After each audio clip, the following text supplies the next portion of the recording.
ഈ വളരെ പ്രത്യേക ഒരു സാഹചര്യത്തിലാണ് കാനഡയിലെ അധികാര കൈമാറ്റം നടക്കുന്നത്. ഇന്ത്യ വിരുദ്ധനായ ജസ്റ്റിൻ ട്രൂഡോ പടിയിറങ്ങിക്കഴിഞ്ഞപ്പോൾ പുതിയ ഭരണാധികാരി വരുന്നു. ഇത് യു എസിൻ്റെ, അതായത് ട്രംപിൻ്റെ ഒരു ഭീഷണി നിലനിൽക്കുമ്പോഴാണ് പുതിയ ഭരണാധികാരി.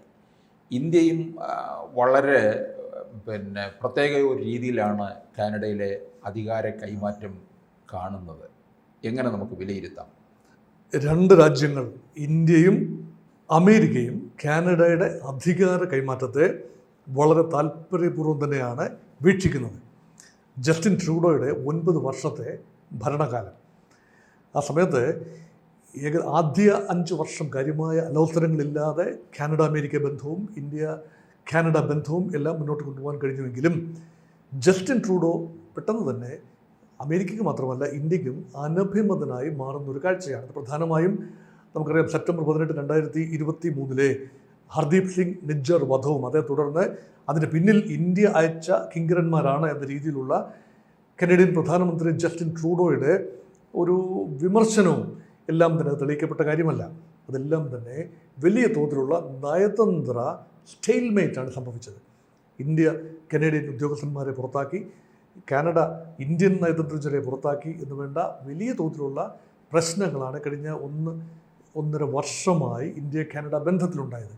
ഇപ്പോഴിതാ കാനഡയുടെ ഭരണകക്ഷിയായ ലിബറൽ പാർട്ടിയിൽ ഒരു നേതൃമാറ്റം ഉണ്ടായിരിക്കുന്നു.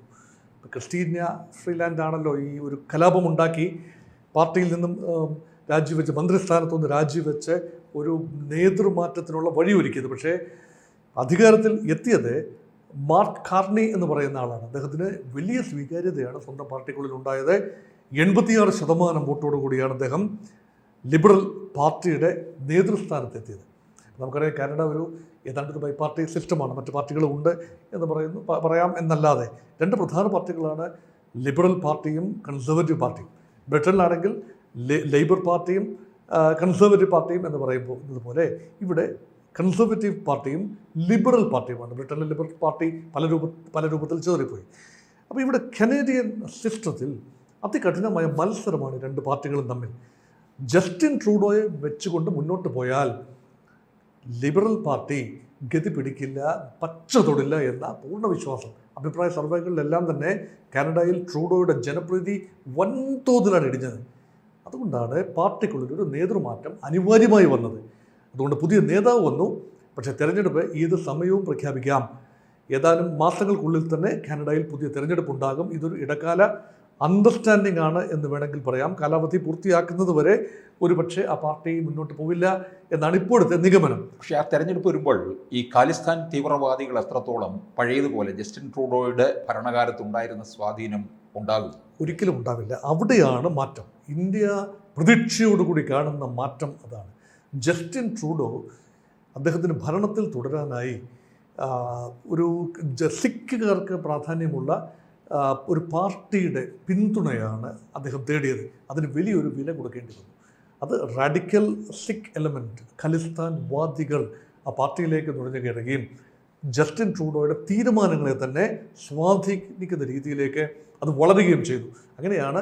അപ്പോൾ അതുമാത്രമല്ല, ജസ്റ്റിൻ ട്രൂഡോയുടെ ഒരു അണ്ടർസ്റ്റാൻഡിങ്, ഖലിസ്ഥാനെക്കുറിച്ചുള്ള, സിഖുകാരെക്കുറിച്ചുള്ള അണ്ടർസ്റ്റാൻഡിങ്, എല്ലാ സിഖുകാരും ഇന്ത്യ വിരുദ്ധരാണ്, എല്ലാ സിഖുകാരും കാനഡയിൽ വസിക്കുന്ന എല്ലാ സിഖുകാരും ഇന്ത്യ വിരുദ്ധരും ഖലിസ്ഥാൻ അനുകൂലികളും ആണ് എന്ന ഒരു മിഥ്യാധാരണ എങ്ങനെയോ ജസ്റ്റിൻ ട്രൂഡോയ്ക്ക് ഉണ്ടായി.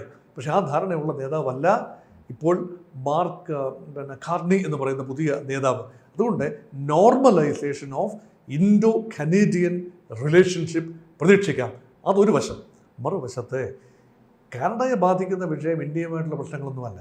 ഇന്ത്യയുമായിട്ടുള്ള വലിയ ഒരു സമഗ്രമായ ഇക്കണോമിക് കോഓപ്പറേഷൻ്റെ ഒരു കരാർ 2010 ഒപ്പിട്ടു. അത് അധികം മുന്നോട്ട് പോയില്ല. അതൊരു പക്ഷേ പുനരുജ്ജീവിപ്പിക്കാനുള്ള സാധ്യതയുണ്ട്. അതവിടെ നിൽക്കട്ടെ. അമേരിക്കയുമായുള്ള കച്ചവടമാണ് ഏറ്റവും പ്രധാനപ്പെട്ട കാര്യം.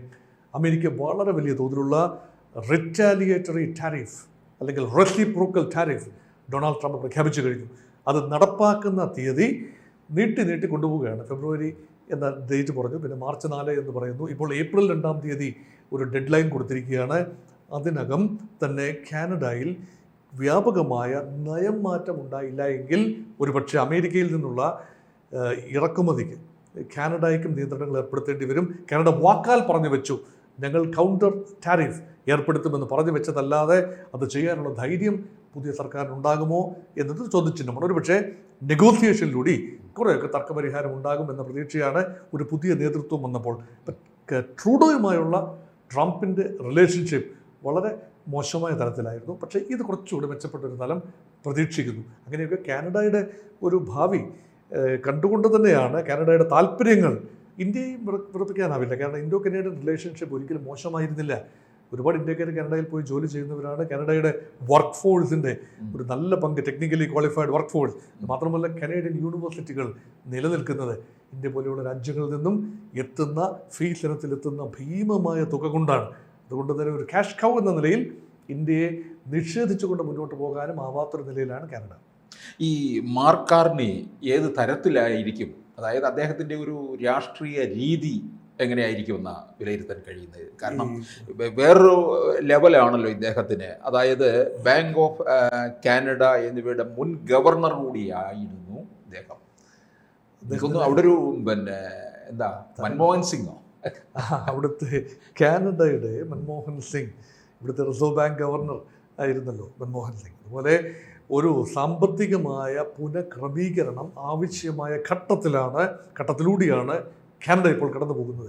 അതുകൊണ്ടൊരു സാമ്പത്തിക വിദഗ്ധൻ്റെ അല്ലെങ്കിൽ ധനകാര്യ മാനേജ്മെൻറ്റിനെ കുറിച്ച് ആഴത്തിലുള്ള അറിവുള്ള ഒരു ടിപ്പിക്കൽ പൊളിറ്റീഷ്യൻ അല്ലാത്ത ഒരാൾ അധികാരത്തിൽ വരുന്നത് കാനഡ വളരെ പ്രതീക്ഷയോടുകൂടി തന്നെയാണ് കാണുന്നത്. ഒരു പ്യോർലി രാഷ്ട്രീയ പോരാട്ടങ്ങളുടെ കാലം കഴിഞ്ഞു. അതുകൊണ്ട് ലിബറൽ പാർട്ടിയും കൺസർവേറ്റീവ് പാർട്ടിയും തമ്മിലുള്ള നയവ്യതിയാനങ്ങൾ വളരെ ചെറുതുമാണ്. ഈ കാര്യമായ ഒരു വ്യത്യാസമില്ല. ഇപ്പം അമേരിക്കയിൽ ഡൊണാൾഡ് ട്രംപ് പ്രതിനിധാനം ചെയ്യുന്ന റിപ്പബ്ലിക്കൻ പാർട്ടിയുടെ പോളിസിയും ഡെമോക്രാറ്റുകളുടെ പോളിസിയും തമ്മിലുള്ള വ്യത്യാസം പോലെ ഒന്നില്ല കാനഡയിലെ രണ്ട് കക്ഷികൾ തമ്മിൽ. അതുകൊണ്ട് ഒരിക്കൽ കൂടി അധികാരത്തിൽ വരാൻ വേണ്ടി തന്നെയാണ് ഭരണമാറ്റം അവിടെ കൊണ്ടുവന്നിരിക്കുന്നത്, നേതൃമാറ്റം കൊണ്ടുവന്നിരിക്കുന്നത്. ഭരണമാറ്റമല്ലല്ലോ, നേതൃമാറ്റം.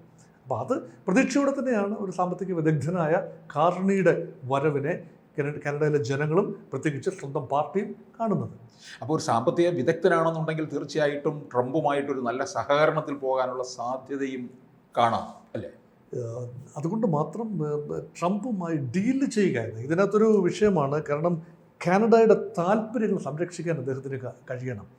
അമേരിക്കയുടെ നിങ്ങൾക്ക് നിങ്ങളുടെ ഇക്കോണമി മാനേജ് ചെയ്യാൻ കഴിയുന്നില്ല എങ്കിൽ, കാനഡയുടെ ഇൻഫ്ലേഷൻ, കാനഡയുടെ മാക്രോ എക്കണോമിക് സ്റ്റെബിലിറ്റി നിങ്ങൾക്ക് മാനേജ് ചെയ്യാൻ കഴിയുന്നില്ല എങ്കിൽ കാനഡയെ ഞങ്ങൾ 51ാമത്തെ സംസ്ഥാനമായി ചേർത്തുകൊള്ളാം എന്ന് പരിഹാസപൂർവ്വം ഡൊണാൾഡ് ട്രംപ് പറയുമ്പോൾ ആ പരിഹാസത്തിന് ഉരുളക്കുപ്പേരി പോലെ മറുപടി പറയാൻ ട്രൂഡോയ്ക്ക് കഴിഞ്ഞു എന്നത് സത്യമാണ്. പക്ഷേ മറുപടി വാക്കുകളിലല്ല വേണ്ടത്, പ്രവൃത്തിയിലാണ് വേണ്ടത്. അമേരിക്കയ്ക്ക് എവിടെയാണ് നോവുന്നത്? അമേരിക്കയിൽ നിന്നുള്ള വലിയ തോതിലുള്ള വൈൻ കാനഡയിലെത്തുന്നു. അമേരിക്കയിൽ നിന്നുള്ള പഴവർഗ്ഗങ്ങൾ വലിയ തോതിൽ കാനഡ ഇറക്കുമതി ചെയ്തു. നോക്കൂ, കാനഡ തണുത്തുറഞ്ഞ ഒരു രാജ്യമാണ്. വലിയ തണുപ്പുള്ള തണുത്ത മരുഭൂമികൾ, തണുത്ത മറ്റ് പ്രദേശങ്ങൾ, അവിടെ മദ്യ ഉപയോഗം, വൈൻ ഉപയോഗം, അതുപോലെ വെജിറ്റബിൾസ്, ഇതെല്ലാം തന്നെ വരേണ്ടത് കുറച്ചുകൂടെ ഭൂമധ്യരേഖയുടെ അടുത്തുള്ള പ്രദേശങ്ങളിൽ നിന്നും അല്ലാത്ത ഇടങ്ങളിൽ നിന്നുമാണ്. അങ്ങനെ വരുമ്പോൾ കാനഡ വളരെ വലിയ ഇറക്കുമതിയെ ആശ്രയിക്കുന്ന രാജ്യമാണ്. അതൊരു വശം. മറുവശത്ത് കാനഡയ്ക്ക് വളരെ വലിയ തോതിലുള്ള ധാതു നിക്ഷേപമുണ്ട്. ഹൈഡ്രോ കാർബൺ, പ്രകൃതിവാതകവും എണ്ണയും ഏറെയുള്ള രാജ്യവുമാണ് കാനഡ. അപ്പോൾ അമേരിക്കയുടെ എനർജി റിസർവ്സ് പലതും കാനഡയുടെ പ്രദേശങ്ങളിലാണ്. അപ്പോൾ അവിടെ നിന്നും അമേരിക്കയിലേക്കുള്ള എനർജി കയറ്റുമതി ഇതൊക്കെ ക്രമീകരിച്ച് കൊണ്ടുപോകണം. കാരണം ഇരു കൂട്ടർക്കും ട്രേഡ് വളരെ പ്രധാനമാണ്. ലോജിസ്റ്റിക്കൽ സപ്പോർട്ട് എന്ന് പറയുന്നത് വളരെ എളുപ്പമാണ്. കാനഡ അമേരിക്ക അതിർത്തികൾ എന്ന് പറയുന്ന ദീർഘമായ അതിർത്തിയാണ്, അടുത്ത് കിടക്കുന്ന രാജ്യങ്ങളാണ്. അതുകൊണ്ട് തന്നെ കാനഡയുടെ തെക്കൻ മേഖലയാണ് ജനവാസ മേഖല. അമേരിക്കയുടെ വടക്കൻ സംസ്ഥാനങ്ങളുമായി വലിയ ബന്ധമുണ്ട് കനേഡിയൻ തെക്കൻ പ്രദേശങ്ങൾക്ക്. ഈ ബന്ധങ്ങളൊക്കെ ഒരു നിമിഷം കൊണ്ട് അറ്റുമാറ്റാവുന്നതല്ല. അതുകൊണ്ട് തന്നെ പുതിയ നേതൃത്വം വരുമ്പോൾ ഡൊണാൾഡ് ട്രംപും അദ്ദേഹത്തോടൊപ്പം ബിസിനസ് ചെയ്യാൻ താല്പര്യപ്പെടുമെന്നാണ് പ്രതീക്ഷ. അടവശിഷ്ട നിലയിൽ കാനഡയ്ക്ക് ഉള്ള ഒരു മേന്മ അത് നിലനിർത്താൻ കാനഡ ശ്രമിക്കും പുതിയ നേതൃത്വത്തിൻ്റെ കീഴിലും. പക്ഷേ വിട്ടുവീഴ്ചകൾ ചെയ്യാൻ നിർബന്ധിതരാകാനുള്ള സാധ്യതയും തള്ളിക്കളയാനാവില്ല. അപ്പോൾ ഈ ട്രംപിൻ്റെ ഭീഷണിയെ അതിജീവിക്കുകയും കൂടെ വേണം. ഇതൊരു ട്വിൻ ട്രാക്കാണ്. ഒരു വശത്ത് ട്രംപിനോട് ബിസിനസ് ചെയ്യാൻ കഴിയണം. Is A business man. This man, the new leader, അദ്ദേഹം കാർണി, അദ്ദേഹത്തിന് ബിസിനസ് അറിയാവുന്ന ആളാണ്, ട്രേഡ് അറിയാവുന്ന ആളാണ്, ഇക്കോണമി അറിയാവുന്ന ആളാണ്. ട്രംപ് യഥാർത്ഥത്തിൽ പക്ക ബിസിനസ്മാനുമാണ്. അപ്പോൾ ട്രംപിനോട് ബിസിനസ് ചെയ്യാൻ അറിയാവുന്ന ഒരു സാമ്പത്തിക വിദഗ്ധൻ എന്ന നിലയിൽ തന്നെയായിരിക്കണം ആ പാർട്ടി, തൻ്റെ ലിബറൽ പാർട്ടി അദ്ദേഹത്തെ മുന്നോട്ട് കൊണ്ടുവന്നത് എന്നാണ് എൻ്റെ നിഗമനം. കൂടുതൽ വാർത്തകളും വിശേഷങ്ങളും നിങ്ങളിലേക്ക് എത്താൻ ABC മലയാളം സബ്സ്ക്രൈബ് ചെയ്യുക, ബെൽ ബട്ടണും അമർത്തുക.